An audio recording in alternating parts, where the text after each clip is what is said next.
Você chegar um liberal alemão, hoje, né, no sentido teológico, ele vai dizer que está seguindo Lutero. Olha, Lutero ele pregou a livre interpretação das escrituras. E ele aplica isso daí para poder questionar os milagres de Jesus, coisa que Lutero nunca fez. Portanto, sim, é usado por esse pessoal todo aí futuramente, mas isso nunca foi incentivado pelos protestantes. Agora, tem uma coisa interessante. Geralmente, o individualismo, isso é atribuído à conta do protestantismo por causa da ideia do sacerdócio universal de todos os santos, né? Mas isso é uma má compreensão do sacerdócio universal de todos os santos, porque os protestantes também, eles defendiam, além das 5 solas que nós falamos aqui, eles defendiam uma sexta sola que é pouco conhecida, que é chamada sola ecclesia. Isso é uma coisa interessante. A igreja, ou seja, a salvação ordinariamente vem da igreja. Vai ser católico romano, né? Mas quem dizia isso era Calvino nas Institutas da religião cristã. A salvação ordinariamente vem da igreja. Por que Calvino dizia isso? Exatamente por causa de anabatistas que pregavam um tipo de individualismo, não é? A diferença do batista pro anabatista, o que que seria?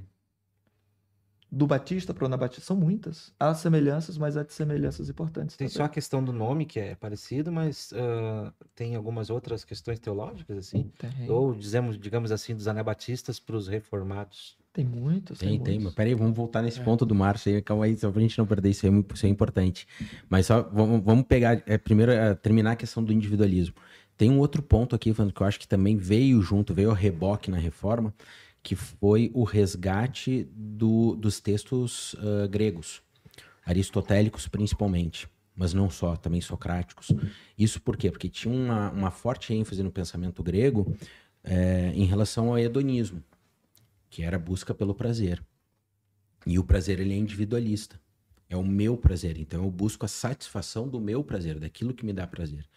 E isso promoveu na sociedade grega, nas polis gregas, se disseminou muito essa ideia dessa busca pela individualidade. Né? Há um consenso da necessidade da vida coletiva na polis, mas uma satisfação individual. Então, eu uso a polis para minha satisfação. Eu uso a comunidade, eu uso a sociedade para minha satisfação. Pronto, isso era um pensamento lá da Grécia Antiga, só que ele estava lá nos textos. Quando a reforma contribui, não é que a reforma contribui, mas abre espaço para o movimento humanista e outras coisas mais, essa ideia vem junto.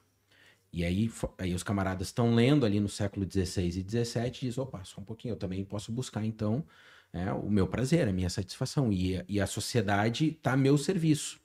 Então o que prevalece? Eu, individualismo. E aí associa-se, acaba se associando pela condição temporal e proximidade dos eventos, que a reforma tenha sido uma contribuição, né, um elemento contribuidor do individualismo. E talvez, eu não saberia dizer, teria que fazer aqui uma revisão bibliográfica para isso, talvez até a ideia do sacerdócio universal dos santos tenha recebido uma interpretação errônea com base nessa influência, nesse pensamento humanista, grego humanista, que poderia lá estar. Mas isso é importante a gente falar, né? São elementos que vão se desenvolvendo e tem temporalidade próxima. Mas não quer dizer que a reforma estimulou ou promoveu isso. Agora tem um terceiro ponto, e esse eu acho que aqui sim tem uma contribuição maior da reforma, de uma maneira mais direta, que é o pensamento crítico. Sim. E aí eu queria ver o que tu nos pode falar sobre isso. Assim, os reformadores, todos eles eram críticos de Roma, e depois eles passaram a criticar-se mutuamente, né? Depois existe uma discussão entre luteranos e calvinistas. E entre luteranos e luteranos. Não é? Mas isso porque eles defendiam isso, É né? quase a igreja de hoje em dia. Eles defendiam a ideia de que o indivíduo, como é que a gente chama? A ideia da livre consciência, não é? De que eu tenho uma responsabilidade individual para com a verdade, e por ter essa liberdade individual, sou dotado de consciência e de inteligência que Deus me dá, eu tenho que fazer um uso dela. Eu não posso ser um ser passivo com aquilo que se passa, que se dá ao meu redor. Eu tenho que responder a isso com moral, com teologia, etc. E os reformadores entendem isso, eles também estimulam. E aqui eu acho que essa ideia do pensamento crítico que gera também muitos dos debates entre protestantes, entre luteranos, os próprios, eu acho que pietistas, né, que foi os pietistas foram uma variação do Sim, do luteranismo. luteranismo. Então, esse povo todo está muito influenciado por esse pensamento crítico, que isso, sim, me parece que é uma reação mais direta dos reformadores, dizendo, olha só, cada um tem consciência, cada um tem inteligência, cada um tem essa capacidade que Deus deu, então vamos usar. E aí usa-se para tudo, e o pensamento crítico, né?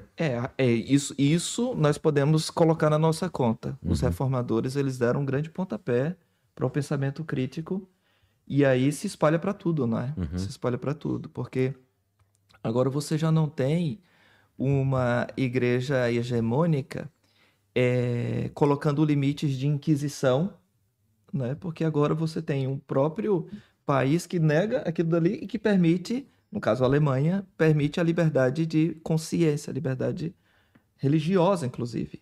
Liberdade religiosa. Uhum. Então, sim, o pensamento crítico é importante.